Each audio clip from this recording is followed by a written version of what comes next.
তারা নির্দোষ এবং তারা কোর্টের মাধ্যমে ভবিষ্যতে নির্দোষ প্রমাণিত হবে বলে আমরা আশা করি। এর আদেশে সংযুক্তকৃত 15 জন অফিসার আইনের প্রতি শ্রদ্ধাশীল হয়ে আজকে ভলান্টারিলি স্বেচ্ছায় আন্তর্জাতিক অপরাধ ট্রাইব্যুনালে সারেন্ডার করেছে।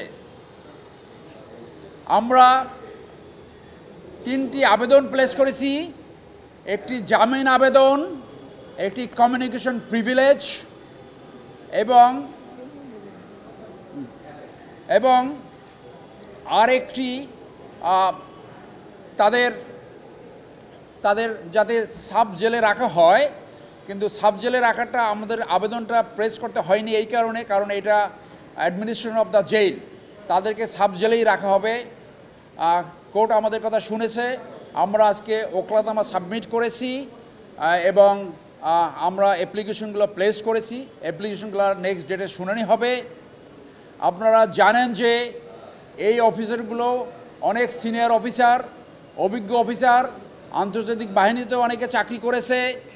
তারা আইনের প্রতি শ্রদ্ধাশীল হয়ে বিজলি কেবলসের স্কিন কোটেড ইনসুলেশন আগুন প্রতিরোধী। বিজলি কেবলস, নিরাপদ আজীবন। আজকে এই আদালতে তারা আত্মসমর্পণ করেছে। তারা সবাই আশা করে তারা এই আদালতের মাধ্যমে ন্যায় বিচার পাবে।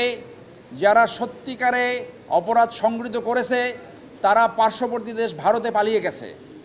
এই অফিসার অত্যন্ত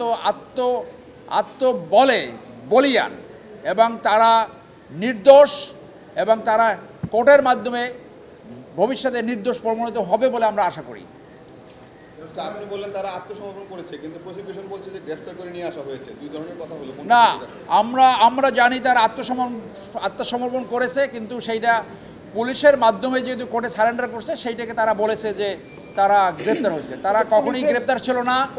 তারা ইতিপূর্বে আপনারা জানেন যে সেনা সদর একটা প্রেস ব্রিফিং করেছিল, সেইখানে তারা বলছে যে তারা আর্মির হেফাজতে আছে। সেটা আর্মি আইন অনুযায়ী তারা অ্যাটাচ ছিল এবং তারা শুরু থেকে আইনের প্রতি শ্রদ্ধাশীল এবং সেই আইনের প্রতি শ্রদ্ধাশীল হয়ে আজকে তারা স্বেচ্ছায় এখানে আত্মসমর্পণ করছে। তারা ট্রায়াল ফেস করতে চায়। তারা এই অপরাধ সংগঠিত করে নাই। আপনারা জানেন যে একজন আইজিপি এইখানে আপনার অ্যাপ্রুভার রাজসাক্ষী, তিনি বলেছেন যা কিছু হয়েছে তা প্রাক্তন স্বরাষ্ট্রমন্ত্রী এবং শেখ হাসিনার নির্দেশে হয়েছে। এখানে কারো কোনো নিয়ন্ত্রণ ছিল না, তাদের এই ঘটনার উপর কোনো নিয়ন্ত্রণ ছিল না। তদুপরি যেহেতু তাদের নাম এখানে আসছে, তাদের নামে চার্জ দাখিল করা হয়েছে। তারা তাদের ডিফেন্স পয়েন্ট দিয়ে তারা এই ট্রায়াল ফেস করে জনগণের সামনে দেখবে যে তারা কতটুকু অপরাধ করেছে কি করে নাই।